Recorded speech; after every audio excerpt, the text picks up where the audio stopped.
রাঙ্গাপুকুর premier লিগের সামাজিক দায়বদ্ধতার অংশ হিসেবে নারায়ণপুর হাই স্কুল প্রাঙ্গণে অনুষ্ঠিত হলো এক স্বেচ্ছায় রক্তদান শিবির।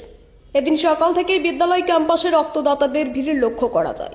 স্থানীয় যুব সমাজ ও রাঙ্গাপুকুর প্রিমিয়ার লিগ আয়োজক কমিটির উদ্যোগে আয়োজিত এই কর্মসূচিতে বহু মানুষ স্বতঃস্ফূর্তভাবে রক্তদান করেন। রক্তদান শিবিরে অংশগ্রহণকারী দাতারা এমন উদ্যোগকে অত্যন্ত প্রশংসনীয় বলে অভিহিত করেছেন। ভবিষ্যতেও এই ধরনের সমাজসেবামূলক কার্যক্রম চালিয়ে যেতে আগ্রহ প্রকাশ করেছেন আয়োজক কমিটির সদস্যরা। রাঙ্গাপুকুর প্রিমিয়ার লিগ উপলক্ষে আয়োজিত এই রক্তদান শিবির স্থানীয় এলাকায় এক ইতিবাচক বার্তা ছড়িয়ে দিয়েছে। খেলার মাঠেই নয়, মানবতার সেবাতেও একসাথে। এটা তো খুবই সত্যি খুব একটা সাধুবাদ জানাতেই হয় যে এত সুন্দর একটা উদ্যোগ, যেখানকার ছেলেপেলেরা রাঙ্গাপুর প্রিমিয়ার লিগের যে ছেলেপেলেরা এত সুন্দর একটা প্রোগ্রামের মধ্যে দিয়ে যে একটা খেলাকে সামনে রেখে যে রক্তদান শিবির, আজকে সত্যি আমাদের বিভিন্ন ক্ষেত্রে যে আজকে রক্ত সংকট, তো সেই জায়গায় যে এখানকার যে ইয়ং ছেলেরা, এই খেলার যারা কমিটির ছেলেরা যে এগিয়ে এসছে, এটা ওদেরকে সত্যি একটা প্রশংসনীয় এবং ওদেরকে একটা সাধুবাদ জানাতে হয়। এবং বুনিয়াদপুর মিউনিসিপ্যালিটির পক্ষ থেকে অবশ্যই আমার ওদের প্রতি শুভকামনা থাকবে, ওদেরকে শুভেচ্ছা অভিনন্দন থাকবে। এছাড়াও আমার মিউনিসিপ্যালিটির পক্ষ থেকে যদি ওদের কোনো সহযোগিতার দরকার হয়, মিউনিসিপ্যালিটি সহযোগিতা করবে সবসময়।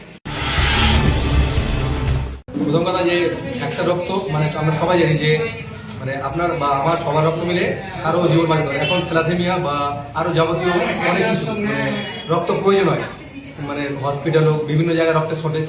তার জন্য আমরা ভাবলাম যে আমরা একটা খেলা পরিচালনা করেছি, এর উদ্দেশ্যে সমাজের মানুষ হয়ে সমাজের জন্য কিছু করা, তাদের একটি ছোট প্রচেষ্টা। কতদূর করতে পারলাম আমরা জানি না, চেষ্টা আছি। এবার আশা করেছি 20টা হবে, সামনে বার আরও চেষ্টা করবো এর থেকে বেশি করার। তো মোটামুটি আপাতত কতজন এখন আপাতত আমাদের কাছে সম্ভবত 15টা হয়েছে, আরও কিছু ডোনার আছে যারা এখনো আসেনি, এসে পৌঁছবে। আচ্ছা, পরবর্তীতে তো এমন আপনারা করবেন? হ্যাঁ অবশ্যই, এর থেকেও আরো বেশি করে চেষ্টা আছে। যেন বললাম তো, সমাজের হয়, সমাজের জন্য কিছু করা। আমাদের কথা হলো যে ধর্ম বর্ণ নির্বিশেষে সবকিছু সমাজকে নিয়ে একসঙ্গে চলা, সমাজের জন্য কাজ করা। আর এই রক্তদান শিবিরটা কি উপলক্ষে? আমাদের খেলা উপলক্ষে আমাদের একটা ষড়দলীয় খেলা আমরা পরিচালনা করছি। খেলার তারিখ হচ্ছে, যেমন আছে 1 তারিখে ব্লাড ডোনেশন ক্যাম্প হচ্ছে, সেরকম ডিসেম্বরের 6 তারিখে আমাদের হচ্ছে খেলা আছে। সন্ধ্যা 8টা থেকে আমাদের খেলা শুরু হয়ে যাবে। আমি আপনাদের মাধ্যমে সবাইকে জানাতে চাইবো যে সবাই আসুন। হ্যাঁ, আমাদের খেলাতে অনেক কিছু আছে, বস্ত্র বিতরণ এবং আরও অন্যান্য অনেক কিছু সাংস্কৃতিক অনুষ্ঠান। সবাই আসুন, সবাই আমাদের খেলাতে যোগদান দিন। আর এই ব্লাড ডোনেশন ক্যাম্পটা কোথায় হয়েছে? এটা ব্লাড ডোনেশন আমাদের নারায়ণপুর হাই স্কুলের মধ্যে আমরা করেছি। আর খেলাটা কোথায়? খেলাটা হবে রাঙ্গাপুকুর। হ্যাঁ, রাঙ্গাপুকুর থেকে 200 মিটার ভেতরে গিয়ে রাস্তার পাশে, আপনারা গেলেই দেখতে পাবেন, একদম রাস্তার পাশেই বলা যায়।